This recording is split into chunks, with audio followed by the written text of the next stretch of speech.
Jeudi 12 mai, 11h34. J'ai décidé d'écrire ce journal pendant les rares instants où je ne suis pas contrôlé.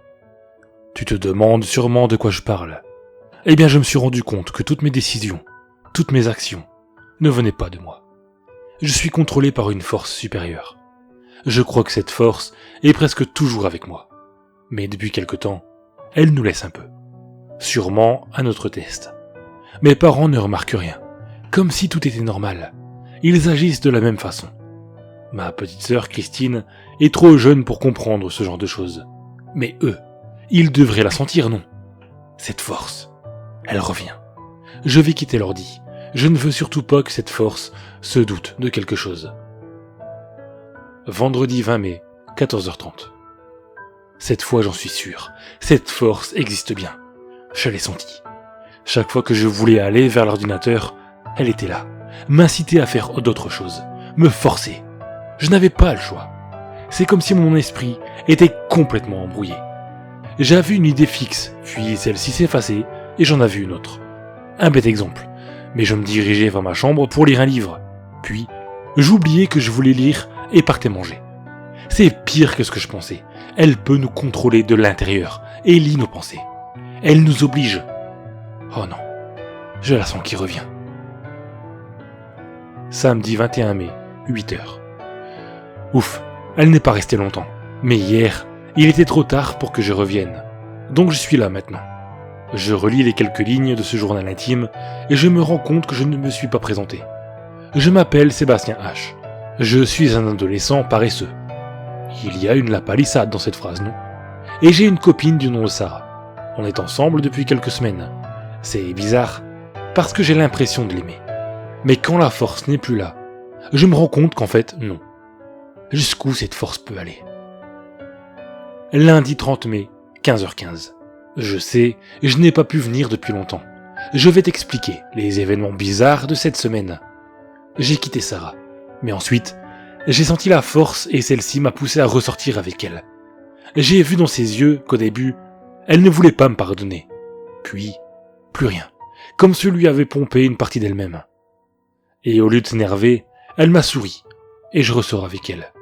C'est vraiment bizarre. Je ressors donc avec elle jusqu'à ce que cette force change d'avis. Et l'autre truc étrange, c'est cette table. Avant, notre table était noire, j'en suis persuadé. Mais tout à coup, sa couleur a changé. Marron clair. Je l'ai dit à ma mère qui m'a regardé drôlement et m'a fait « Mais nous avons toujours eu cette table ?» Et peu importe à qui je demande, c'est toujours la même chose. Cette putain de table a toujours été là.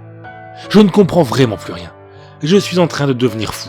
Par pitié, que quelqu'un m'aide. Mercredi 1er juin, 17h08. Ma sœur est morte. Ma sœur est morte. J'ai senti cette force. Elle était là. Elle a tué ma petite sœur. Pourquoi? Jeudi 16 juin, 11h30. Tout le monde semble avoir oublié ma sœur. Tout le monde semble accepter cette putain de force. Pas moi. J'en peux plus. Je vais rejoindre ma sœur. Je ne veux plus qu'on me contrôle et je pense que la seule façon de m'en sortir, c'est de me tuer. Je serai libéré et cette salope ne pourra plus venir me contrôler. Je ne veux plus d'elle. Personne ne la remarque, même moi oui. J'espère qu'on trouvera ce journal, que quelqu'un sera assez fort pour se liguer contre elle, que quelqu'un pourra enfin faire ce que je n'ai pas réussi à faire, nous libérer. Adieu, cher journal, je n'en peux plus. Adieu, maman, papa, Sarah, je ne voulais pas. Mais je ne peux pas être comme vous. Je ne peux pas supporter cette situation. Et je sais qu'elle ne s'améliorera pas. Je ne suis pas assez fort. Ce soir-là, en allumant mon ordinateur et en changeant ma partie des Sims 3, j'ai poussé un hurlement. Sébastien H, l'un de mes Sims préférés, venait de se suicider. Je le voyais là, pendant misérablement dans la salle de bain. Depuis quand les Sims pouvaient-ils faire ça? Que s'était-il passé? Hier, j'avais veillé à ce qu'il soit heureux. J'avais même amélioré son environnement. Bon, j'avais tué sa sœur, mais j'avais besoin d'un fantôme dans la maison. Mais il n'était plus censé s'en souvenir. J'avais utilisé un code de triche pour effacer le deuil. Je suis resté là, stupéfait. Et j'ai alors vu mes Sims courir vers la salle de bain et pleurer exagérément devant le corps de mon personnage. J'étais statufié et je ne savais pas quoi faire. J'avais de plus en plus peur, lorsque soudain, Le père de la famille, Marc, s'est tourné vers moi. Il y a eu un nouveau désir dans ces statues. Je ne l'avais jamais vu. J'ai donc vérifié ce que c'était. Tuer la force qui me contrôle. Votre Sims veut tuer la force qui le contrôle, car il sent sa présence. Cela arrive quand ils ont le libre arbitre. Ils sentent qu'ils sont contrôlés. Votre Sims peut éventuellement venir pendant la nuit vous tuer pendant votre sommeil. Plus 50 000 points de bonheur. J'ai eu un frisson de peur et j'ai couru dans les options supprimer le libre arbitre.